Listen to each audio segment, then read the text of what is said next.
You want to know what a $175 million defense system sounds like when it dies? Dead silence. Complete digital blackout.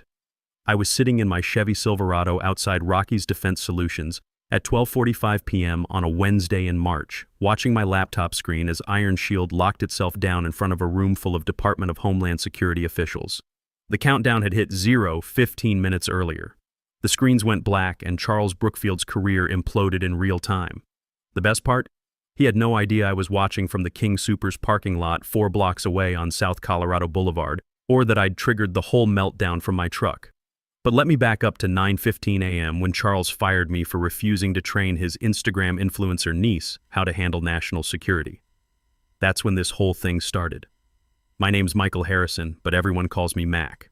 48 years old, divorced dad, 18 years in Navy intelligence before I got into cybersecurity here in Denver. I'd been senior systems architect at Rocky's Defense Solutions for 6 years. And Iron Shield wasn't just my job, it was my life's work.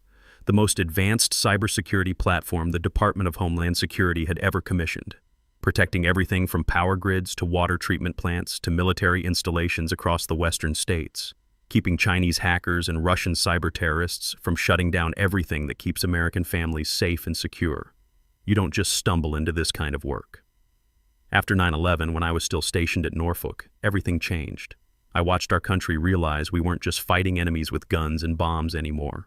The real war was happening in cyberspace, and we were losing badly. That's what drove me from traditional intelligence into cyber warfare.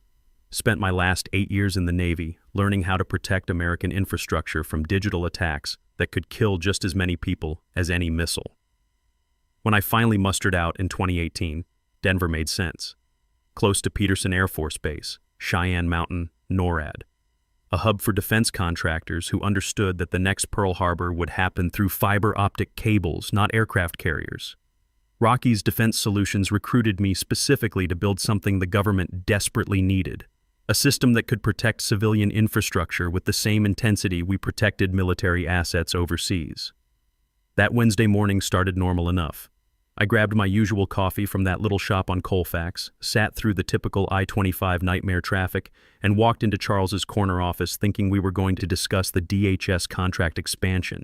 The meeting was supposed to be about adding new threat detection protocols for the next phase rollout, maybe integrating with Peterson Air Force Base's systems down in Colorado Springs. My son Jake had texted me earlier that morning. "Dad, got my Naval Academy interview next week. Wish me luck." That kid, 17 years old, straight A student, varsity football player, and determined to serve his country just like his old man. Everything I was doing at Rocky's was building toward a future where Jake could serve in a military that actually knew how to protect America in the digital age. Instead of discussing contract expansions, I found Charles pacing behind his massive glass desk like a caged animal, sweating through his expensive suit despite the building's air conditioning running full blast. You could practically smell the desperation coming off him. "Max, sit down. No coffee offer this time. No small talk about the Broncos or the latest snowfall in the mountains."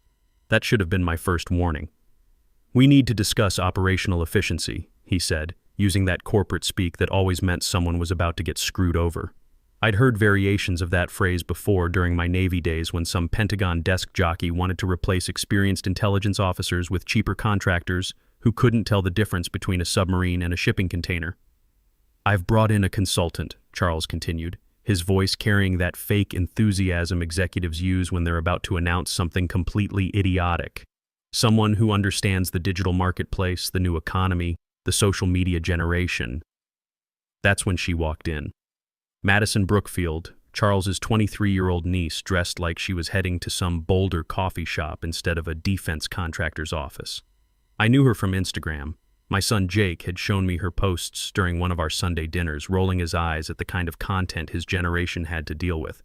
150,000 followers watching her review skincare products and crypto investments while posing in front of her uncle's BMW in the company parking garage. "Uncle Charles says you're going to show me the ropes," Madison chirped, already pulling out her iPhone to record. "This is so amazing. I'm thinking we could do a whole series about behind the scenes at a defense company. My followers would totally love authentic content like this. Maybe we could even do some filters with the security screens." I looked at Charles, hoping this was some kind of elaborate joke. You want me to train her on Iron Shield? Madison has fresh perspectives, Mac. She graduated summa cum laude in communications from CU Boulder. The board thinks new blood is exactly what we need to modernize our approach and connect with younger demographics. New blood. Right. What they needed was someone who understood that Iron Shield wasn't some social media app you could figure out over a weekend of energy drinks and YouTube tutorials. This was 12 layers of military-grade encryption protecting the backbone of Western American infrastructure. The system that kept the lights on in Denver hospitals during blizzards, that protected water treatment plants from cyber terrorists who wanted to poison entire cities. That made sure Russian hackers couldn't shut down the power grid during a Colorado winter and leave families freezing in the dark. But Charles had dollar signs dancing in his eyes and a board of directors breathing down his neck about cost reduction and market expansion. Rocky's stock had been flat for 18 months and the shareholders were getting restless. They wanted results, and they wanted them now, regardless of what it might cost in terms of actual security. Word was already circulating that Chinese investment firms were sniffing around, offering big money for American defense technology. The kind of money that made executives forget about little things like national security and protecting the country that gave them the freedom to get rich in the first place. I'm completely swamped with the DHS security review, I said, keeping my voice level and professional. Maybe someone from the training department could help her get oriented with basic protocols first. Charles's face went hard, that executive mask slipping to reveal the desperate man underneath. This isn't a request, Mac. It's a direct order from the board. I'd been in the Navy long enough to recognize when someone was giving you an order they knew was wrong. The kind of order that gets good sailors killed because some officer cared more about politics and career advancement than protecting the people under his command. I can't do that, Charles. The words hung in the air like smoke from a misfired round. 18 years of military service had taught me when to follow orders and when to stand your ground. This was definitely a stand your ground moment. Can't or won't. His voice dropped to that dangerous quiet that officers use right before they destroy your career. Won't, I said without hesitation. Iron Shield protects critical infrastructure. Power plants, hospitals, military communications networks. It's not a training exercise for social media consultants who think cybersecurity is just another content opportunity. I thought about Jake, probably sitting in his AP physics class right now dreaming about serving his country. About my ex-wife Sarah, whose lupus treatments were only possible because hospitals had reliable power and secure networks. About every American family who trusted people like me to keep the lights on and the water clean. Charles's hand moved toward his desk phone like he was drawing a weapon. Send security up here now. Madison was still recording, completely oblivious to the fact that she was documenting the end of my career at Rocky's Defense Solutions. To her, this was just another day of creating content for her followers. Michael Harrison, Charles said, his voice cold as a January morning in the Rockies. Your refusal to follow direct orders and adapt to our evolving business model shows you're no longer aligned with company objectives. You're terminated, effective immediately. Security escort, 15 minutes to pack my personal belongings. The whole corporate termination, routine that I'd seen happen to other people but never thought would happen to me. But here's what Charles didn't know. What none of them knew. I'd been planning for this exact scenario since the day I started building Iron Shield. See, when Sarah got lupus 4 years back, the medical bills nearly wiped us out. Even with insurance, the treatments, the specialists, the experimental drugs that weren't covered. It was a financial disaster that taught me never to put all my eggs in one corporate basket again. That's when I set up Harrison Defense Innovations LLC with my brother Tommy, a retired JAG officer who'd spent 20 years handling military contracts and knew every legal loophole in the federal acquisition regulations. Every patent, every piece of core architecture, every critical component that made Iron Shield actually work was filed under that LLC, not Rocky's. Perfectly legal, perfectly planned, and about to become Charles Brookfield's worst nightmare.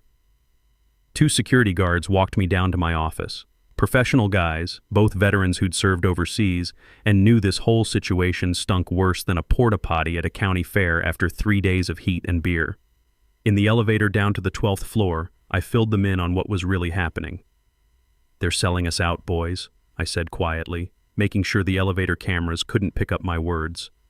Charles has meetings scheduled with Chinese investors next week. wants to license Iron Shield technology to whoever writes the biggest check. One of the guards, a former Marine who'd done 2 tours in Iraq, just shook his head and muttered something under his breath about corporate traitors. The other guy, Navy like me, asked if there was anything they could do to help. "Just give me my full 15 minutes in the office," I said. "And maybe take your time walking me to the parking garage."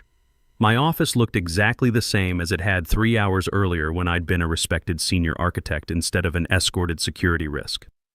Pictures of Jake at his football games lined my desk. Him scoring the winning touchdown at the regional championship last fall, getting his academic achievement award. Both of us at a Broncos game last season, grinning like idiots after watching them demolish the Raiders. There was a photo from his Eagle Scout ceremony last year, where he'd chosen to do his project helping disabled veterans learn computer skills.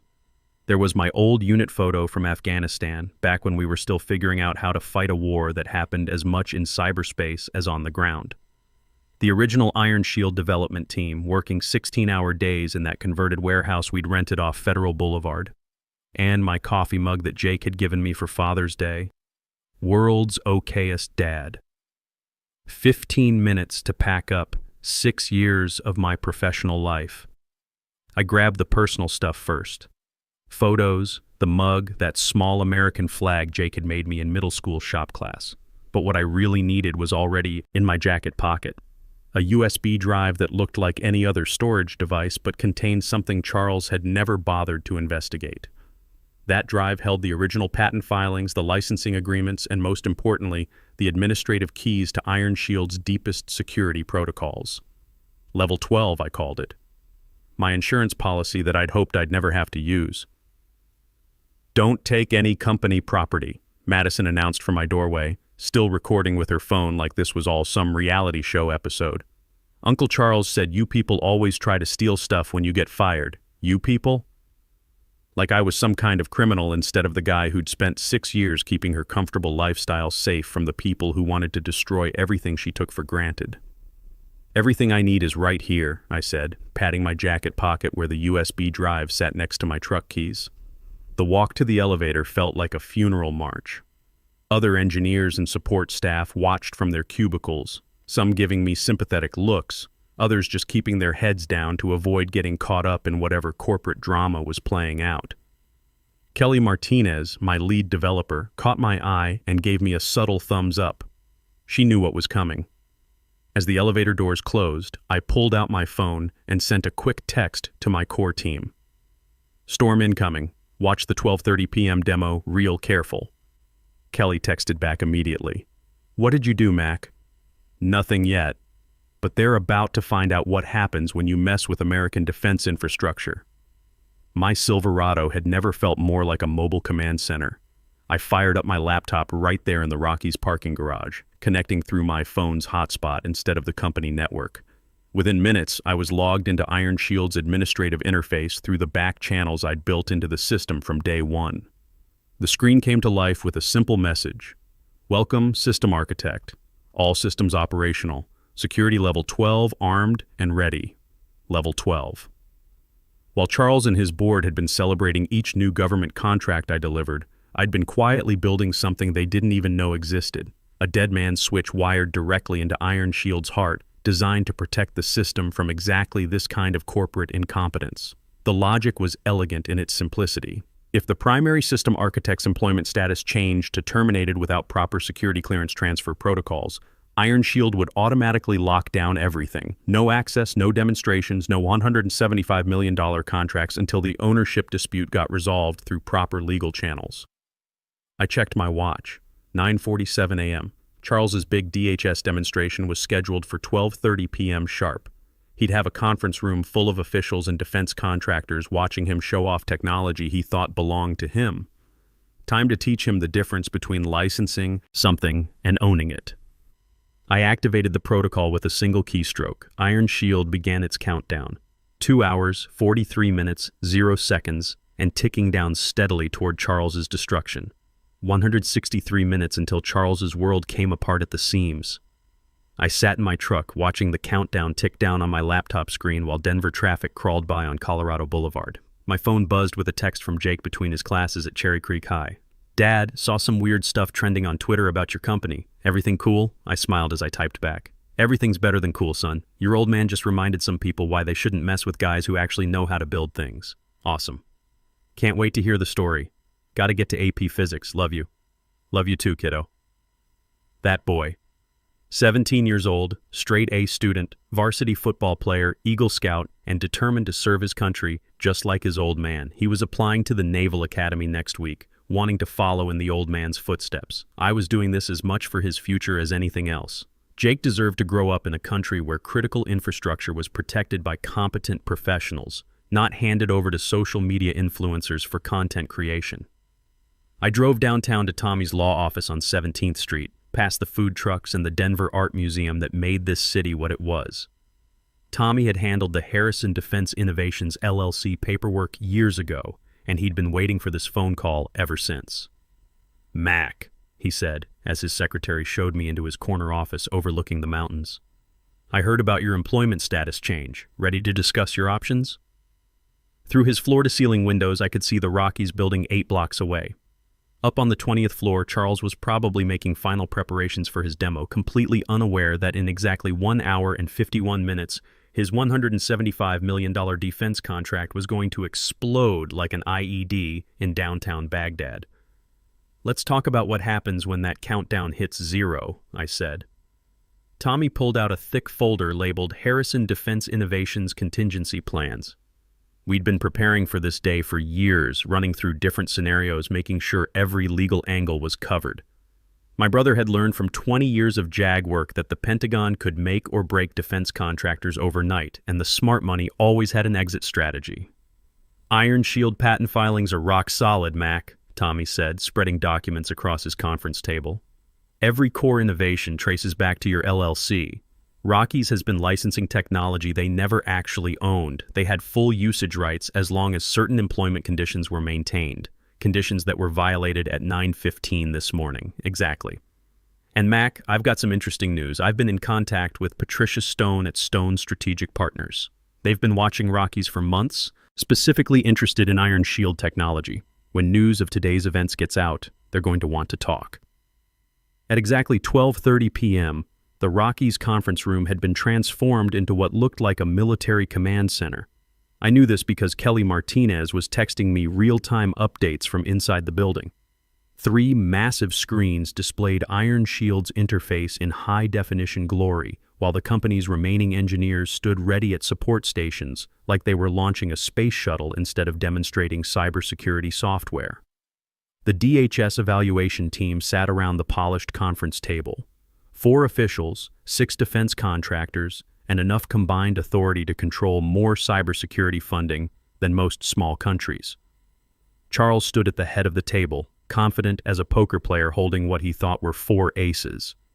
Madison sat beside him with her iPhone, live streaming the whole thing to her Instagram followers with captions like, "Taking Uncle's company to the next level, #DefenseTech, #entrepreneur, #disruptor. "Ladies and gentlemen," Charles began, his practiced presentation voice echoing off the conference room walls, "what you're about to see isn't just cybersecurity software. It's the future of American defense infrastructure, streamlined for the global marketplace and ready for the digital native generation."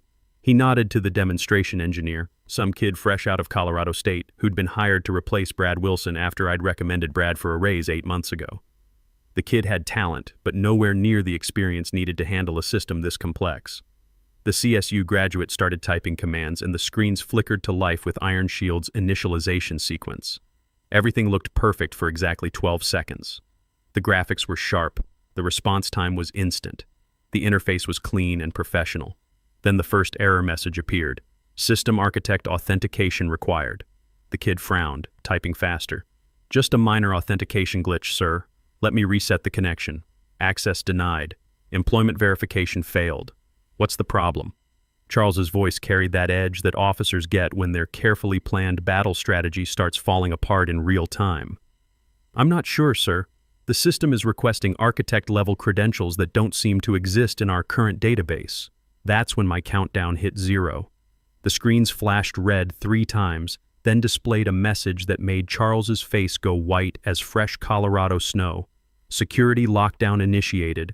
Iron Shield system in protective mode. All access revoked. Time remaining, 0 hours, 0 minutes, 0 seconds. Contact system administrator for resolution. The DHS team exchanged those looks that senior government officials perfect over decades of dealing with contractors who overpromise and underdeliver. Director Patricia Hayes, who'd been evaluating defense systems since before Charles got out of business school, leaned forward with the expression of someone who just watched a billion-dollar missile miss its target by 3 time zones. "Mr. Brookfield," she said in that steel-trap voice that had probably terrified junior officials for the past 20 years, "is there a problem with your system?" The room fell silent except for the humming of the air conditioning and Madison's whispered commentary to her Instagram audience about technical difficulties and digital disruption in action. Charles was about to learn what real disruption looked like. "No problem at all, Director Hayes," Charles said, his voice cracking like a teenager's. "Just a routine security protocol that'll be resolved momentarily." He turned to Brad Wilson, the guy they'd promoted to CTO about 30 seconds after my security escort ended. "Fix this now." Brad's fingers flew across his keyboard, sweat beading on his forehead like he was trying to defuse an actual bomb. "Sir, I can't access the core systems. There's something here about security level 12, but I've never seen that protocol before." "Level 12? What the hell is level 12? Nobody in that room knew the answer, which was exactly the point. I'd built level 12 so deep into Iron Shield's architecture that finding it would be like looking for a specific grain of sand on the beaches of California. "Get Michael Harrison on the phone," Charles barked at his assistant, desperation starting to show through his corporate facade. "Sir, he was terminated this morning per your direct orders." "I don't care if he was terminated. Get him on the line now." The call went straight to my voicemail, the professional recording I'd set up specifically for this moment. "You've reached Michael Harrison. I'm currently unavailable, but if this is regarding Iron Shield system architecture, please consult your existing licensing agreements and employment contracts. Thanks for calling and have a great day." Director Hayes stood up slowly, gathering her materials with the deliberate movements of someone who just wasted 4 hours of her valuable time. The other DHS officials followed her lead, their faces showing the kind of disappointment usually reserved for contractors who promised stealth technology and delivered paper airplanes. "Mr. Brookfield, it appears you have significant internal issues that need resolution. We'll need to postpone this demonstration indefinitely." "Wait, please, Director. This is just a minor technical issue we can resolve in minutes." "Minor?" The director's voice could have frozen the South Platte River in July. "Your core defense system is completely inaccessible during a $175 million contract evaluation. Your marketing representative is live streaming our classified discussion to social media. And apparently the only person who can fix this crisis is someone you fired 3 hours ago." She headed for the door, her team following like a well-disciplined unit retreating from a compromised position. "We'll be in touch."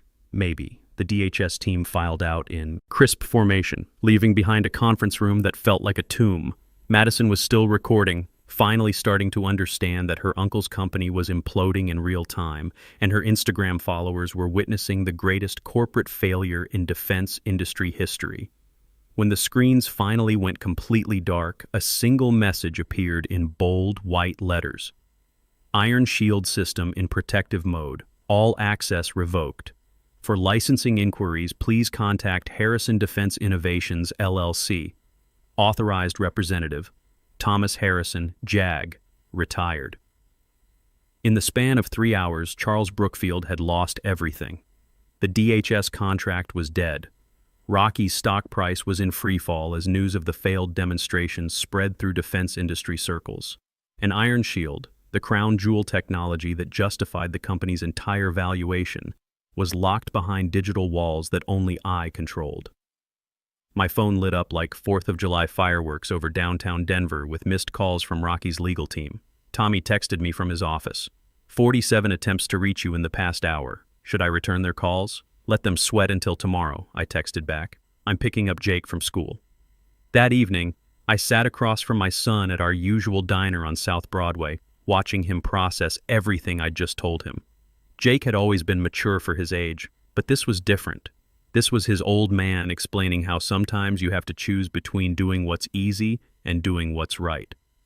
"So you basically nuked your own company to protect national security?" he asked, grinning like he'd just watched his favorite action movie come to life. I protected technology that keeps Americans safe, son. There's a difference between a company and the mission. And now what happens? Now we build something better. Tommy's already been contacted by Patricia Stone at Stone Strategic Partners.